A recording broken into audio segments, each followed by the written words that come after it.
Pakitignan natin ulit yung katabi, pakisabi, may dumating na, may darating pang biyaya sa'yo.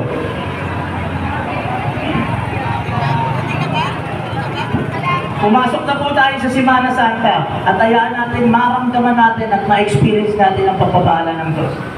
Sabi po sa John 3:16, gayon na lamang ang pag-ibig ng Diyos sa sanlibutan, kaya ibinigay niya ang kanyang buktong na anak upang kung sino man ang sumampalataya sa Kanya ay magkaroon ng buhay na walang hanggan.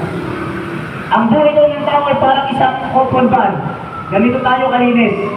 Kaya lang, dahil daw sa isang pagkakamali, dahil sa isang saklay, ito yung nakikita ng tao sa atin. Lahat ng kapas, galit, ingit, sama ng Diyos.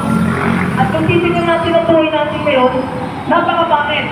At ang problema, imbis na ilit ka ng mga tao na kapaligid sa'yo, kakrampuling ka nila, bibitawan ka nila, iiwanan ka nila. Pero hindi paalala ng Diyos sa Semana Santa, mahal ka ng Diyos, kaya dadampuling ka ng muli, magdadating ka ng muli, at ipapaalala sa'yo. Na minsan at madalas, ikaw ang nagmamaneho ng buhay mo. Kung bakit ka malungkot ngayon, yan ay bunga ng desisyon mo ngayon. Ikaw ang nagdagay. Kaya ikaw din ang mag-desisyon kung gusto mo maging masaya. Kung makikipagpalit ka lang doon sa katabi mo na si Kristo para siya magmaneho ng buhay mo. Ipapaalala sa'yo sa araw na to na nagsimula ang lahat sa isang tahanan. Yung tahanan sana na magbibigay sa'yo ng pagpapala, kasiyahan, ang problema, ikaw ay bunga ng broken family. Kaya sa dibdib mo, may kalungkutan. Kaya anong ginawa mo? Tumakbo ka ngayon sa eskwelahan. Sa eskwelahan sana na magtuturo ng magandang asal.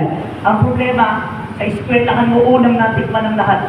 Ang unang mong bisyo, ang unang mong lahat ng ginawang pagkakamali. Pero sa araw ito kapatid, na gustong ipaalala sa iyong Diyos, na ikaw pala ay ilaw ng sanlibutan. You are the light of the world. Paano ka ngayon magiging ilaw ng sanlibutan?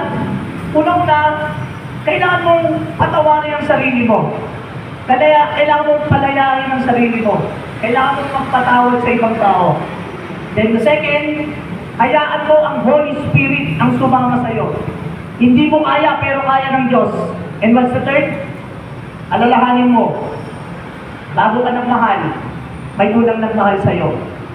Walang lilibang ang ating Panginoon. Dahil alay niya ang kanyang sarili.